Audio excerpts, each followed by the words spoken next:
ઝઘડિયા તાલુકાના રાજપાડી નજીક જીએમડીસી દ્વારા 45 વર્ષથી લિગ્નાઇટનું ઉત્પાદન કરવામાં આવે છે, જેથી આ લિગ્નાઇટ પ્રોજેક્ટ હજારો લોકોની જીવાદોરી બની રહ્યો છે. રાજપાડી ખાતે આવેલ લિગ્નાઇટ પ્રોજેક્ટ છેલ્લા 9 માસ સમયથી સદંતર બંધ હાલતમાં છે. લિગ્નાઇટ ઉત્પાદન બંધ થતાં પહેલાં રાજપાડી માઇન્સમાં મોટું સ્લાઇડિંગ થયું હતું. તેને પહોંચી વળવા હાલ પૂરતું જીએમડીસી સક્ષમ ન હોય તેમ લાગી રહ્યું છે, અથવા તો જીએમડીસીના જનરલ મેનેજર અમદાવાદની ઈચ્છાશક્તિ આ માઇન્સને શરૂ કરવાની ન હોય તેવું જણાઈ રહ્યું છે.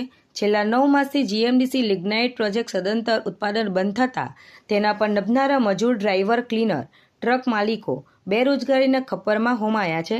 રોજનો હજારો ટન લિગ્નાઇટ ઉત્પાદન કરતો આ પ્રોજેક્ટ બંધ થતાં સરકારને પણ સેંકડો કરોડ રૂપિયાની રોયલ્ટીની આવક બંધ થઈ છે.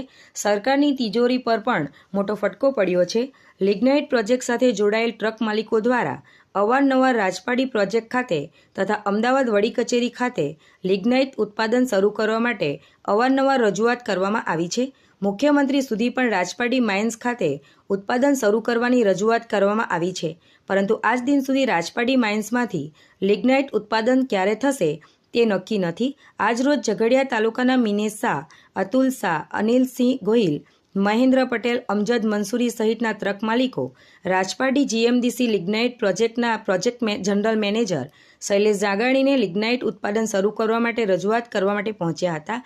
જ્યાં લિગ્નાઇટ ઉત્પાદન થાય તેમ નથી અને વહેલી તકે રાજપાડી ખાતેથી લિગ્નાઇટ ઉત્પાદન ચાલુ કરવા માટે આગળ રજૂઆત કરીશું તેમ જણાવ્યું હતું. ત્યારે રાજપાડી લિગ્નાઇટ પ્રોજેક્ટના આવા જવાબથી ટ્રક માલિકોમાં પણ નિરાશા વ્યાપી છે. ત્યારે ઝડપી ઉત્પાદન થાય તે માટે ટ્રક માલિકોનું એક મંડળ જીએમડીસી અમદાવાદ તથા રાજ્યના મુખ્યમંત્રીને મળવા પહોંચવાના હોવાના અહેવાલ. મારું નામ છે અંકિત પટેલ. હું રાજપાડી જીએમડીસીમાં કેટલા વર્ષોથી ટ્રાન્સપોર્ટનો ધંધો કરી રહ્યો છું. હવે જીએમડીસીની માઇન્સ જે છેલ્લા 8-9 મહિનાથી બંધ છે, એટલે અમારી હાલત બિલકુલ કફોડી થઈ ગયેલી છે. એ માટે અમે જીએમડીસીના જે અત્યારે પ્રોજેક્ટ મેનેજર છે તેને મળવા માટે આવ્યા હતા અને એમને અમે રજૂઆત કરી કે ભાઈ જીએમડીસી માઇન્સ સાહેબ ક્યાં સુધી તમે ચાલુ કરશો. તો એમને કીધું કે હજી ઉપરથી કોઈ અમને માહિતી નહીં મળી ને માઇન્સ અત્યારે લગભગ ચાલુ થાય એમ છે નહીં. તો હવે અત્યારે અમારી હાલત એવી થઈ ગઈ છે કે અમારે ધંધા વગરના અમે બિલકુલ બેરોજગાર થઈ ગયા છે. તો અમારી ગાડીઓના હપ્તા ભરવા, એ બધું ભરવું ક્યાંથી ભરવું? એટલે સરકારને અમારી મોટી રજૂઆત છે કે વહેલી તકે તમે માઇન્સને ચાલુ કરો, બાકી અમે લોકો, અમારા છોકરા બધા ભૂખા મરી જશે એવી અમારી બિલકુલ કફોડી હાલત છે. એવી મારે સરકારને નમ્ર રજૂઆત કરું છું. હું અમજદ મંસૂરી, ઝઘડિયા, આનંદ ટ્રાન્સપોર્ટ પ્રોવાઈડર.